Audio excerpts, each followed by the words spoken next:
మాతృత్వం అనేది స్త్రీకి దేవుడిచ్చిన వరం.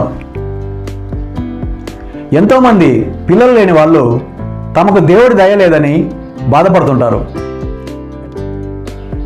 ఎట్ ద సేమ్ టైం పిల్లల్ని కనడం, పిల్లలకు పాలివ్వటం వల్ల అందం తగ్గుతుందని, తొందరగా ముసలితనం వచ్చి ఆయుష్ కూడా తగ్గుతుంది అనే భయం సమాజంలో ఉంది. అయితే ఇది ఎంతవరకు నిజం? నెదర్లాండ్స్లోని గ్రానింగన్ యూనివర్సిటీ శాస్త్రవేత్తలు గత 250 సంవత్సరాలలో ఆ దేశంలోని హాస్పిటల్స్లోని వేలాది మంది స్త్రీల హెల్త్ ఇన్ఫర్మేషన్ను AI సహాయంతో అనలైజ్ చేశారు.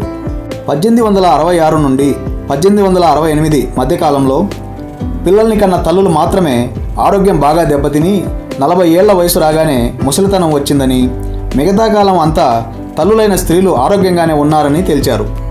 లోతుగా పరిశీలిస్తే ఆ 2 సంవత్సరాల కాలంలో నెదర్లాండ్స్లో కరువు పరిస్థితులు ఏర్పడ్డాయని తెలిసింది. సో కరువు పరిస్థితుల్లో పోషకాహారం లేకపోవటం, పేదరికం, సామాజిక అభద్రత ఇవే వాళ్ళ ఆరోగ్య సమస్యలకు కారణాలని విశ్లేషించారు. అంటే ఆ పరిస్థితులు ఎక్కడున్నా అవి వృద్ధాప్య లక్షణాలను ముందుగానే తెస్తున్నాయి, కానీ పిల్లల్ని కనడం దీనికి కారణం అనేది అపోహ మాత్రమే అని అర్థమవుతుంది. సో మహిళలు అర్థం లేని భయాలతో ఎంతో పవిత్రమైన మాతృత్వానికి దూరం కాకండి. మాతృదేవో భవ.